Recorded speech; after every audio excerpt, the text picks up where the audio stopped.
Good morning বন্ধুরা, সবাই কেমন আছেন? এই যে চলে এসেছি সকালবেলা রান্নাঘরে। তা রান্না করব কি করা হয়ে গেছে, আর কিছু বাকি রয়েছে। তা সকাল বলতে প্রায় দুপুর হতে চলেছে। তা পুজোর দেবো, এখনও পুজোর বাসন বাসন মাজা হয়ে গেছে, ফুল আনা হয়ে গেছে, সবই করা হয়ে গেছে। তাই চলো কী কী রান্না করছি তোমাদের সঙ্গে শেয়ার করি।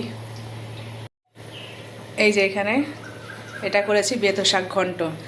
আমি এই ফার্স্ট টাইম বেতো শাক ঘন্ট খাবো। সবাই খায়, মানে আজকেও ভাজতে গেছিলাম বেতো শাকটা ভাজবো বলে, তাই সে আবার মনে পড়লো বলে এই যে একটু মাছ দিয়ে বেতো শাকটা ঘন্ট করেছি এইখানে।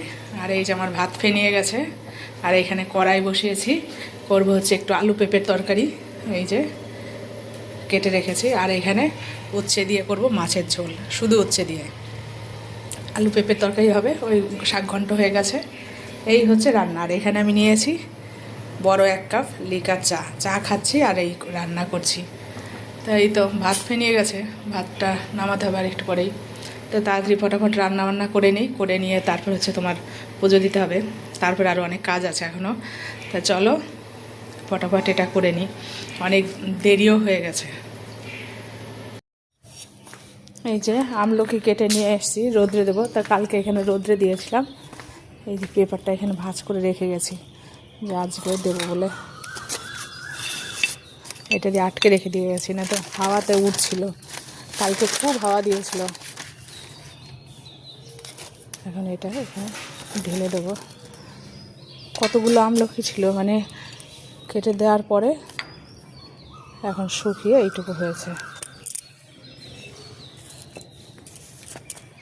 যাই হোক, অল্প অল্প করে দিয়ে শুকাই, নয়তো আবার বেশি নিয়ে আসলে শুকাতে না পারলে একটা কেমন কালো কালো হয়ে যায়, ভালো লাগে না। যদিও আমলকি শুকিয়ে গেলে একটু কালো কালোই হয়।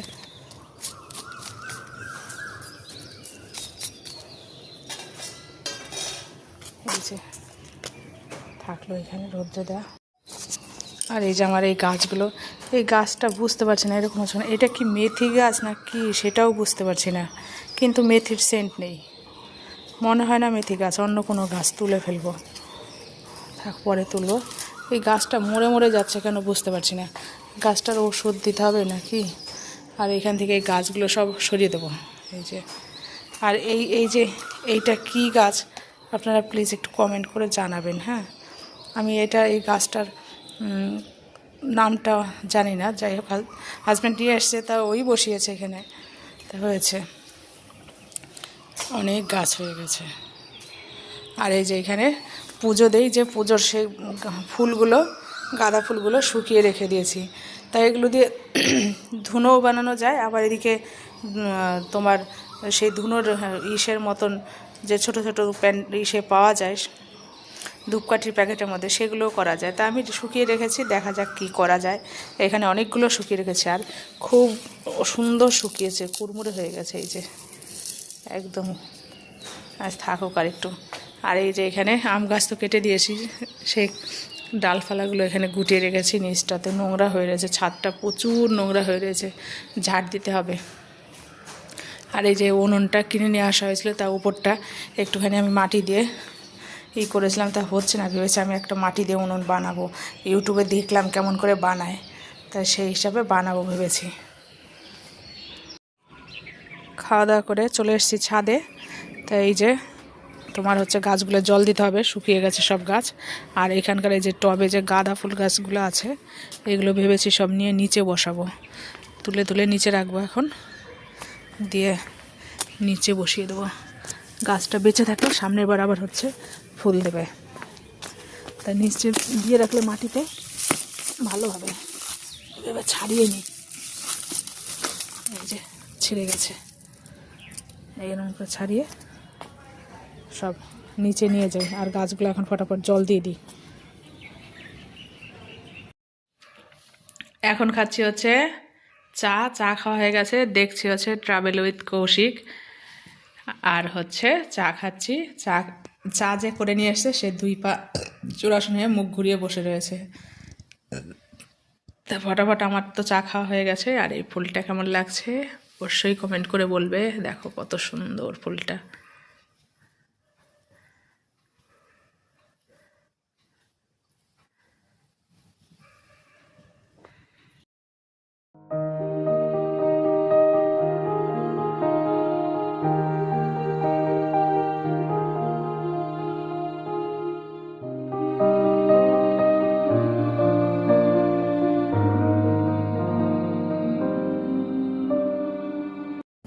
আমি আজকে নতুন পদ্ধতিতে পুলি পিঠে সিদ্ধ করছি। এই যে এই জিনিসটা কেনা হয়েছে, ছেলে নিয়ে যাবে ওর হোস্টেলে, তা আমি আবার তার আগে একটু ট্রাই করে দেখলাম কেমন কি হচ্ছে। এই যে দেখুন, এখানে আমি পুলি পিঠে বানিয়েছি, এই যে সেদ্ধ করছি। আর এখানে জারু বানাচ্ছি, যদিও আমি এটাই বানাচ্ছি এটা দিয়ে। আর এখানে 4টে সেদ্ধ করেছি, অবশ্য তেল লাগাইনি বলে এই যে একটা একটু ফুলে গেছিলো ওই। আর বাদ বাকি 3টে বেশ সুন্দর সেদ্ধ হয়েছে। ওইটা একটু তুলতে গিয়ে প্রথমে হাত দিয়ে টেনে তুলতে গেছি, ওরকম হয়ে গেছে, তারপরে চামচ দিয়ে তুলেছি। আর 3টে কিন্তু ঠিকঠাক আছে। আর হচ্ছে এখানে যে বানাচ্ছি, আমার এই ক্ষীর হচ্ছে এইটুকু আছে, এইটুকুতে যেটুকু হয় যে কটা, এই কটাই হবে। আর এই যে এর মধ্যে সেদ্ধ হচ্ছে কটা। বন্ধুরা, এই যে এখন আমি চুষি পিঠা বানানোর জন্য এই যে চুষি কেটেছি কতগুলো, এই যে খুব একটা কাটতে পারি না। আর এই যে কতগুলো কাটছি এখানে, আর এই যে রয়েছে ছড়া করেছে। আর এইটুকু আটা রয়েছে, এইটুকু করলেই হয়ে যাবে। তাই এখান দিয়ে তো আমি চালের গুঁড়ো দিয়ে একদম ছড়িয়ে ছিটিয়ে নিয়েছি। এইটুকু করবো, ওইটুকু করে তারপরে হচ্ছে রাত্রে খাবার খাবো। এখন রাত্রে খাবার খাইনি, ছেলে এসছে বাড়িতে, ওর জন্য হচ্ছে সব পিঠাটা করছি। এই আর হচ্ছে আজকে হচ্ছে চষি পিঠে করছি। এর আগে পাটিসাপটা করেছি, সেটা অবশ্য ভিডিও করা হয়নি। এটাই যে দেখতে পাচ্ছেন কিনা, এই যে চষি কেটেছি। তাহলে পিঠে বানানো হয়ে যাক, সকালবেলা দেখাবো পিঠে কেমন হয়েছে।